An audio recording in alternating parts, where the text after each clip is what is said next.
Step into a Slim Jim, oh yeah. And just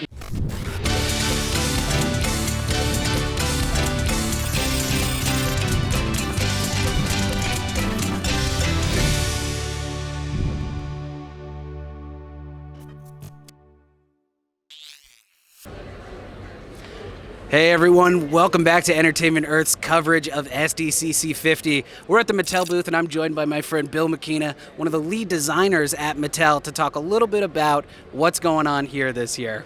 Bill, how is Comic-Con treating you so far? It's been treating me remarkably well. I think this is my 10th or 11th San Diego Comic-Con, and it's always a blast. I love it. It's like it's 1 week of the year. It's not reality. You're in like an alternate reality where you see stuff you'll never see anywhere else. So, like 10 years in a row, right? So you're basically a pro at this now. What would you say are the best survival tips for SDCC? While you're here, how do you get through the con and feel good at the end? Drink a lot of fluids, wear comfortable shoes, and answer the bell in the morning. Depending on how late you're out the night before, you got to answer the bell in the morning. So, So always be ready to go, right? Ready to go. So speaking of collecting and your collection, we all kind of get into this business because we're passionate about collecting, right? Mm-hmm. So what is in your collection? I actually started as a wrestling action figure collector. Way before I worked at Mattel. Like I collected all the wrestling action figure lines. You know, the Hasbro WWE line, the Jakks WWE line. I collected the Remco AWA line, the Japanese wrestling action figure line from Chara Pro. I collect those, so along with other things like Marvel Legends, Star Wars. So I have a lot of toys. I have way too many toys, but luckily I've been able to somehow make that my career. So now it's almost like all that was like pre-research for what I do now. So it all paid off in the end. It all paid off in the end. I don't know how, but it did. What would you say is the favorite thing in your collection? Oh gosh, that's a very tough question. One of my favorite things is the defining moments Macho Man, the first one we ever put out. Just because I've said this before in other interviews, but I actually got to meet the Macho Man when we were launching that figure. Got to hang out with him in his house and shoot a video, and just knowing it's like this was when he was sort of like very very low key. He wasn't doing a lot of public appearances. He wasn't, people in the wrestling industry kind of like had no idea how to get a hold of him. And here I was shooting a video in his living room. Well, speaking of the Macho Man, one of the most hot collectibles of the year is the Slim Jim Elite Macho Man figure. Yes. Can you talk a little bit about what went into the process of designing that guy? Well, it's Comic-Con, and a big appeal at Comic-Con is the pop culture appeal. So if you're doing a WWE item, the best way to capitalize on Comic-Con is to do a WWE item that has like a crossover appeal to another part of pop culture. So, and the Slim Jim Macho Man works so well because even if you never watched WWE as a kid, or you never saw it as an adult, everybody knows Snap into a Slim Jim, and everyone at some point has probably done, either a very good or very poor Macho Man imitation of like step into a Slim Jim, oh yeah, and just that's obviously my very poor Macho Man imitation, but everyone's done it. Everyone's familiar with the outfit, with the costume, with the snap into a Slim Jim. So when it came time for an exclusive this year at Comic-Con, this one kept rising to the surface. It's like we should, and it's something we've talked about doing in the past, and it's like we really should do this because we have a feeling that like this one is something that will appeal to. If you buy WWE, you're going to want it because it's a WWE figure. It's a Macho Man figure that's a lot of high detail. So if you buy just for that, we're satisfying that requirement. But even if you're just someone who just like remembers that from the TV commercials in the early 90s, it appeals to that segment as well. And I know when we put up on pre-order, we expected it to sell out. We had no idea it would expect to sell out as quickly as it did. I mean, that was like, around the office, we were like, can you believe that actually happened? It's like, I think was it like 40 minutes or less than an hour? It's like nobody could believe it. We expected success, but we didn't expect like that level. So apparently we hit the sweet spot with this one. So how did it feel seeing people's reaction to it for the first time? I mean, that's got to be good, right? As one of the designers, watching people get so excited over it. Yeah, I mean, I knew that people get excited, and I designed the figure, but we also had a packaging team that also did this amazing package that resembles an old Slim Jim container, where you put it down at the convenience store and you rip it open and you pull off the top and all the Slim Jims in there. It's like we knew we had that should be the box, and then to see it executed. It's like, God, we knew it was a great item. We knew it would sell. But like, once again, like for it to sell through the pre-order in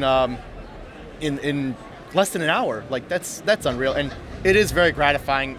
It means I think we nailed the target. We nailed exactly what we were looking for. So yeah, the response internally when that happened was like, home run. This is awesome. Well, speaking of the design of the box, obviously there was a lot of thought into the packaging. It's kind of similar to designing a booth for SDCC, right? A lot Yes. goes into how you're going to present things, how the booth is going to be organized. Can you talk a little bit about what that was like this year for you guys? Yeah, we want to have something where obviously the Macho Man plays a big part, and then we also want to have enough area to display our new product. So in the past we have these big walls of figures where we kind of like do our reveals, and then the dioramas where you can like show like what you can do with the figures. Those are always very popular, and like in the past few years we've gotten to do more of those because it gives the ideas like when you see what you can do with the figures, it kind of makes you want to buy them that much more. It's like, oh, I can do something as cool as this. Well, speaking of the dioramas, we know you like to throw a lot of Easter eggs in there. Can you tell us what some of the coolest ones this year are? I really like the. It's not an Easter egg, but with the posing of it, I absolutely love the Rhonda about to do the way she's posed, about to do the throw, the judo throw on Brie Bella. That whole scene looks so great, and then the joint manipulation of Pete Dunne on Cedric Alexander, like he's known for like grabbing fingers and twisting one or two fingers, and the fact that we can actually pose the figure to capture that. I mean, our Ravishing Robert from the Elite Squad, he does all these displays, and he's brilliant when he does these. Yeah, they are really cool. Moving down, there is an exclusive that a lot of people were excited about, right? Another one of the crossovers that you were talking about. You have the Ghostbusters and some WWE stars. You want to talk a little bit about this display? Sure. The later this year at Walmart will be the WWE Ghostbusters mashup, which includes 4 of the top stars in WWE history as Ghostbusters. It's Stone Cold Steve Austin, Shawn Michaels, John Cena, and The Rock. And if you're a Ghostbuster, you need a ghost to bust. And what better ghost than the dead man himself? So you have a very scary, spectral purple Undertaker with the, and I don't know if you can see it here, but if you look at his arms, he actually has the tattoo detail on the arms. Oh, okay. When it okay. catches the light just right, you can see it, and it's such a cool effect. Yeah, I love the display you have here, how it looks just like the end of the movie. Yeah. So much fun. When you guys design that, is that kind of what you're going after? Is blending those two? Oh yeah, absolutely. When we make a display like this, yeah, we want to like the displays are always meant to like emphasize the product as much as possible, and recreating the end of Ghostbusters with our product, so it's immediately identifiable as like, oh yeah, that's Ghostbusters, but it's WWE as well. That's so cool. I want to buy them all.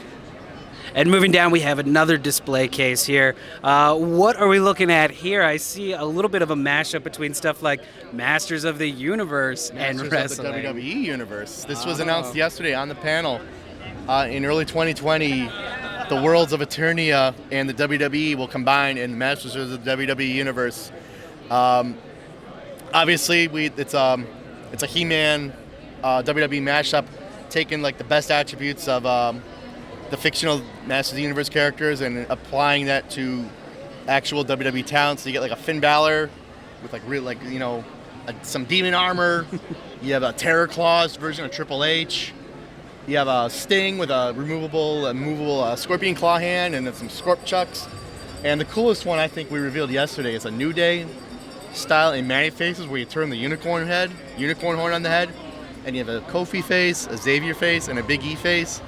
I mean, God, it's such a great toy. And I was actually next to him on the panel when we revealed this to him, and like I could actually see the goosebumps on his arm. Like he was just, his thrill was genuine. And it's like stuff like that is always the best when you can show an actual person an action figure based off of them and blow their mind. We were actually hanging out with Kofi earlier today, Oh, awesome. and he explained A, how excited he is for this figure, and B, how you can feel his goosebumps and see them so yeah. great. So it's funny you bring that up. So moving from the Masters of the WWE Universe, we have a final display diorama here. What is going on behind the scenes on this one? Well, this is a scene that takes place somewhere in the Attitude Era.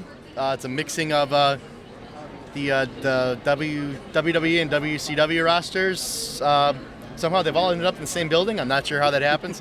And also at the center of it all is our Slammobile, which is on sale now, actually. We're showing you can use it with not only the stars of today, but also create some havoc with the stars of yesterday. You also have another Macho Man in there, I see. Yeah, he's about to drop a pretty big elbow onto poor Scotty Too Hottie. I hope Scotty can move for his own sake, but I don't think he's going to be able to. Well, Bill, thank you so much for talking to us today. Before we get out of here, are there any secrets you can share with us? Man, I think we kind of blew our big secret yesterday, which was the reveal of that we are making action figures of China. I think that's one of the characters that's been sort of like a big gap in our flashbacks and lineups, and the fact that now that hole is going to be filled. Actually, that would have been the big surprise, but we kind of leaked it early. So there you have it. China is coming soon. Bill, thank you so much for letting us stop by. Thank you for coming by. Yeah. Stay tuned for more content coming out of SDCC.